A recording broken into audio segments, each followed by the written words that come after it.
श्रोते हो, नमस्कार. करिअर मार्गदर्शन या कार्यक्रमात आपणा सर्वांचं मनःपूर्वक स्वागत. पुणे हे विद्येचं माहेरघर म्हणून ओळखलं जातं आणि इथं विद्यार्थ्यांसाठी शिक्षणाच्या आणि करिअरच्या अनेक संधी उपलब्ध आहेत.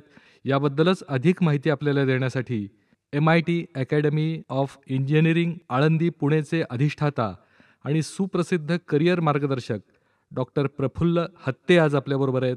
डॉक्टर प्रफुल्ल हत्ते हे गेले 15 वर्षापासून करिअर मार्गदर्शक म्हणून सेमिनार आणि वेबिनार घेत आहेत. त्यांना 32 वर्षांचा व्यावसायिक अनुभव आहे. आपल्याशी संवाद साधतायत करिअर मार्गदर्शक डॉक्टर प्रफुल्ल हत्ते. हत्ते सर, नमस्कार. स्वागत आहे आपलं या कार्यक्रमात. नमस्कार, नमस्कार. सर, केमिकल इंजिनिअरिंग क्षेत्रात करिअरच्या कोणत्या कोणत्या संधी उपलब्ध आहेत, आपण काय सांगाल? खरं तर अतिशय चांगला प्रश्न आहे. कारण केमिकल इंजिनिअरिंग म्हटलं, की लोकांच्या डोळ्यापुढे एक चित्र निर्माण होतं, ते म्हणजे इंडस्ट्रीमध्ये वापरले जाणारे वेगवेगळे ॲसिड्स किंवा केमिकल्स. परंतु आपण आपल्या घरातलं एक उदाहरण घेऊयात, की अगदी टूथपेस्टपासून ते साबणापर्यंत आणि फ्लोअर क्लिनिंगच्या लिक्विड्सपासून ते अगदी सौंदर्य प्रसाधनापर्यंत सर्वच ठिकाणी केमिकल इंजिनिअरिंगचं अगदी ॲप्लिकेशन आहे. मग आपण या क्षेत्रात जर का केमिकल इंजिनिअरिंगच्या संधीचा विचार केला, तर या प्रत्येक कंपनीमध्ये केमिकल इंजिनिअरिंगची गरज आहे. त्याचबरोबर आपण आणखी थोडा व्यापक दृष्टिकोनातून विचार केला तर ॲग्रिकल्चर आणि ॲग्रिकल्चरमध्ये लागणारे केमिकल्स म्हणजे इन्सेक्टिसाईड, फर्टिलायझर्स, पेस्टिसाईड इथे देखील केमिकल इंजिनिअर्सचा अतिशय चांगल्या पद्धतीने वापर करण्यात येतो. त्याचबरोबर अनेक विविध क्षेत्र असे आहेत की जिथे रंग उद्योग आहे, त्यानंतर पॉलिमर्स आहे, कपड्यांचे जे कारखाने असतात, टेक्स्टाईल इंडस्ट्री ज्याला आपण म्हणू, त्या ठिकाणी केमिकल इंजिनिअरिंगचा अधिक वापर केला जातो. अगदीच आपण औषध निर्मिती क्षेत्रात विचार केला, फार्मास्युटिकल्स, तर त्या ठिकाणी देखील केमिकल इंजिनियर्स हे अत्यंत चांगल्या प्रकारे काम करतात. औषध निर्माण क्षेत्राच्या बरोबरच आपण विचार केला तर औषध पॅकिंग आणि त्याचं प्रिझर्वेशन, टेस्टिंग या ठिकाणी देखील केमिकल इंजिनिअरिंगचा अतिशय चांगला वापर होतो. अगदी थोडक्यात विचार केला तर प्रत्येक ठिकाणी म्हणजे आपल्या जीवनातल्या प्रत्येक ठिकाणी ज्या ठिकाणी केमिकल आहे, त्या ठिकाणी केमिकल इंजिनिअरिंगचं अस्तित्व नक्कीच आहे. आणि थोडा आपण व्यापक प्रमाणावर देशाच्या आणि आंतरदेशीय जर आपण विचार केला तर केमिकल इंडस्ट्रीजचा वापर आपण पायपिंग इंडस्ट्रीजमध्ये देखील केला जातो आणि रिफायनरीज असतात, पेट्रोकेमिकल इंडस्ट्रीज असतात. त्या ठिकाणी आखाती देशांमध्ये याचा सर्वात जास्त अशा प्रकारच्या इंडस्ट्रीज आहेत. आणि केमिकल इंजिनिअरचं त्या दृष्टिकोनातून विचार केला तर करिअरच्या संधी ह्या अतिशय मुबलक प्रमाणात आज भारतामध्ये आणि भारताच्या बाहेर देखील उपलब्ध आहेत. केमिकल इंजिनिअरिंग क्षेत्रामध्ये करिअरच्या विविध संधी उपलब्ध आहेत. त्या कोणत्या कोणत्या संधी आहेत ह्याची माहिती आत्ताच आपण दिली. पण नोकरी मिळाल्यानंतर त्या विद्यार्थ्यांसाठी किंवा त्या इंजिनिअरसाठी कोणकोणती आव्हानं असतात? खरं तर आव्हानं बघितले तर थोडेसे वेगळ्या प्रकारे मला सांगता येतील. कारण की जर मी म्हणतोय की करिअरच्या संधी खूप जास्त प्रमाणात उपलब्ध आहेत, तर या ज्या इंडस्ट्रीज आहेत, या एका स्पेसिफिक ठिकाणी त्या लोकेटेड असतात आणि ते जे ठिकाणं असतात केमिकल इंडस्ट्रीचे नॉर्मली शहरापासून लांब अशा ठिकाणी असतात. आता आपण पेट्रोकेमिकल इंडस्ट्रीजचा जर का विचार केला तर ते शहराच्या जवळ कधीच नसतात. त्या समुद्राच्या जवळ म्हणू किंवा अशा ठिकाणी असतील की ज्या ठिकाणी मनुष्य वसाहत नाही आहे. त्यामुळे जर का केमिकल इंजिनिअरिंगच्या करिअरबद्दल विचार केला तर एक छोटंसं आव्हान असं असेल की तुम्हाला शहरापासून थोडं लांब नक्कीच राहायचं आहे. दुसरं आव्हान असं असू शकतं की ज्या ठिकाणी या इंडस्ट्रीज आहेत, त्या ठिकाणी इतर सुविधा नसू शकतील आणि वर्किंग अवर्स असे असेल की तुम्हाला त्याच प्रकारच्या वातावरणात सलग काम करायचं आहे. असे थोडेफार आव्हानं असू शकतील, परंतु जर का एका लाँग टर्ममध्ये विचार केला तर खरोखर करिअर खूप चांगलं आहे आणि त्याची डिमांड देखील आज भारतामध्ये आणि भारताच्या बाहेर वाढत आहे. सर, मेकॅनिकल इंजिनिअरिंग क्षेत्रामध्ये नोकरीच्या कोणकोणत्या संधी उपलब्ध आहेत, आपण काय सांगाल? मेकॅनिकल इंजिनिअरिंगचा विचार करता असं दिसतं की आज आपल्या डोळ्याला जी कुठली वस्तू दिसते म्हणजे ती घरात वापरणारे अगदी युटेन्सिल्स असेल, टेबल, फर्निचर्स किंवा टू व्हीलर, बायसिकल, कार इथपासून ते रेल्वे, विमानं हे प्रत्येक वस्तू जे आपल्याला दिसत आहेत, याला आपण प्रॉडक्ट म्हणूयात. आणि हे प्रॉडक्ट तयार करणाऱ्या ज्या कंपन्या आहेत, त्या सगळ्याच मेकॅनिकल इंडस्ट्रीज आहेत. अगदी mobile phone, laptop, hearing equipment, medical equipment, ऑपरेशनला लागणारे इक्विपमेंट हे सगळे जे उपकरणं आहेत हे तयार करणाऱ्या इंडस्ट्रीज म्हणजे मेकॅनिकल इंडस्ट्रीज. अर्थातच या सगळ्याच इंडस्ट्रीमध्ये मेकॅनिकल इंजिनिअरची गरज असते. भारताचा दृष्टिकोनातून विचार केला तर भारतामध्ये ऑटोमोबाईल इंडस्ट्री अतिशय जोमाने वाढते. त्यामुळे ऑटोमोबाईल क्षेत्रामध्ये रोबोटिक्स आणि ऑटोमेशनमध्ये आहे.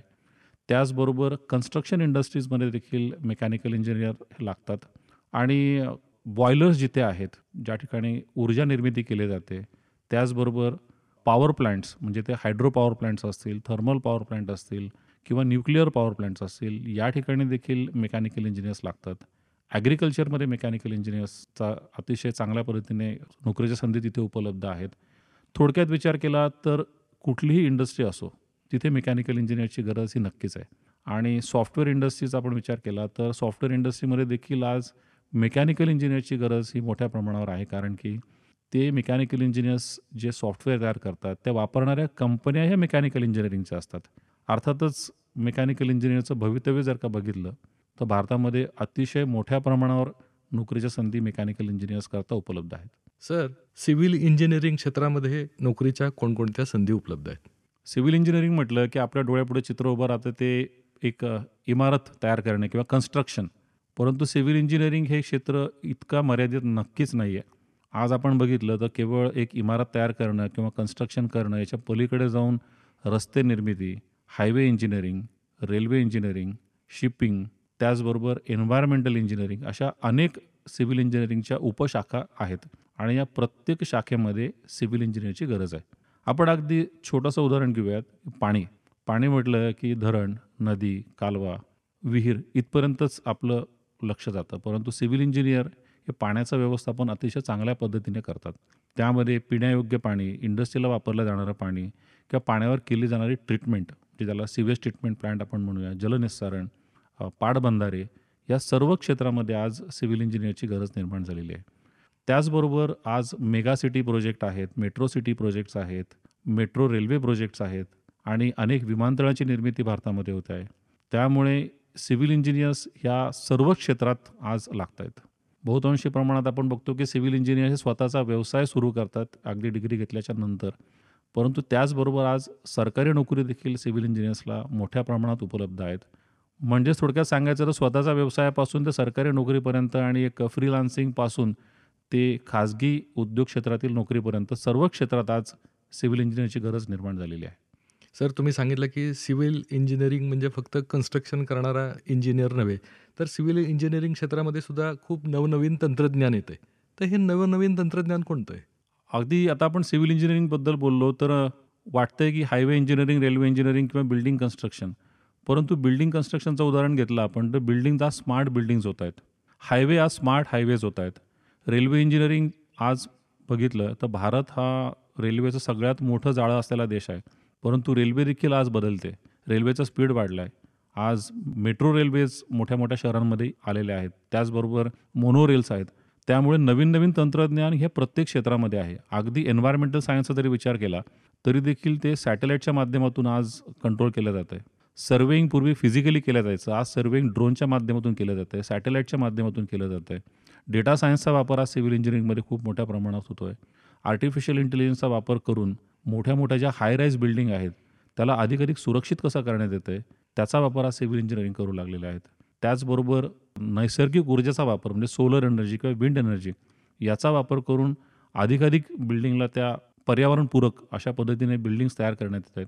त्यामुळे या नवीन नवीन तंत्रज्ञान सिव्हिल इंजिनिअरिंगमध्ये जे येतं आहे त्याची गरज आज सिव्हिल इंजिनिअरची शिकण्याची निर्माण झालेली आहे आणि त्या पद्धतीने त्या क्षेत्रामध्ये नवीन नवीन करिअरच्या संधी देखील उपलब्ध होत आहेत. सर, यापूर्वीच्या भागामध्ये हार्ड ब्रँचेस कोणत्या आणि सॉफ्ट ब्रँचेस कोणत्या याची माहिती आपण विद्यार्थ्यांना दिलेली आहे. तर सर, हार्ड आणि सॉफ्ट ब्रँचेसपैकी विद्यार्थ्यांनी ब्रँचची निवड ही कशी करावी?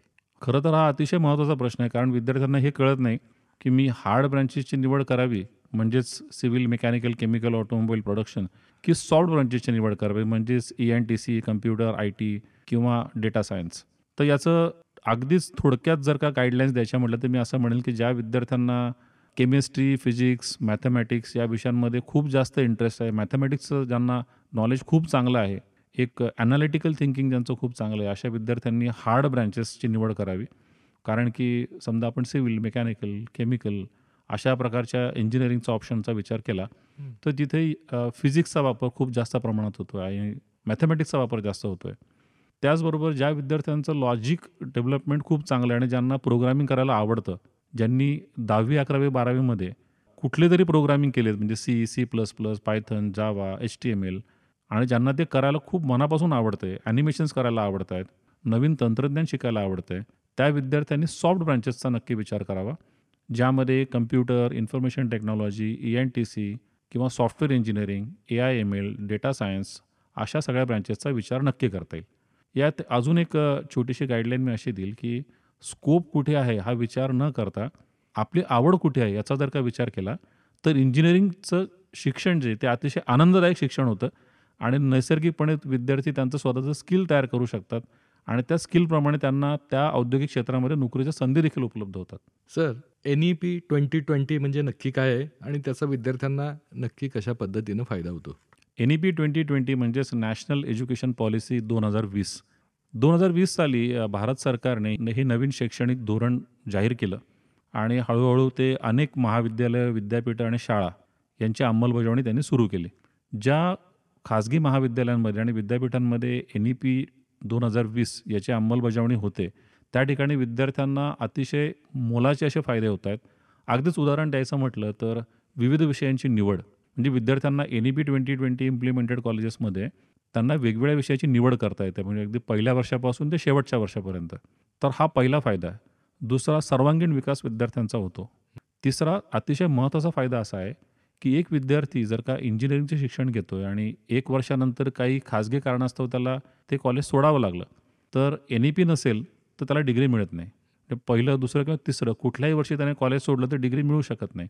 आज NEP 2020मुळे झालं आहे काय, की पहिल्या वर्षानंतर विद्यार्थी जर सोडत असेल कॉलेज, तर त्याला सर्टिफिकेट मिळतं इंजिनिअरिंगचं. दुसऱ्या वर्षानंतर सोडलं तर डिप्लोमा मिळतो. तिसऱ्या वर्षानंतर सोडलं तर डिग्रीच मिळते आणि चौथ्या वर्षाचं जर का त्याने कंप्लीट केलं आणि मग पासआउट झाला, तर त्याला डिग्रीच्या बरोबर ऑनर्स किंवा मायनर्स हे पर्याय त्याला मिळतात. अजून एक महत्त्वाचा फायदा असा आहे, की जर विद्यार्थी काही कारणास्तव कॉलेज सोडून गेला आणि त्याला काही वर्षांनी परत जॉइन करायचं असेल आणि शिक्षण पूर्ण करायचं असेल, तर NEP 2020मुळे आज तो फायदा विद्यार्थ्यांना मिळू लागलेला आहे. त्यामुळे NEP 2020 ज्या महाविद्यालयांमध्ये असेल, तिथे विद्यार्थ्यांनी प्रवेश नक्की घ्यावा. MIT academy of engineering Alandi हे NEP 2020 गेल्या 3 वर्षापासून अतिशय सक्सेसफुली इम्प्लिमेंट करत आहे आणि विद्यार्थ्यांना त्याचे फायदे अतिशय हमखास 100% पोहोचत आहे.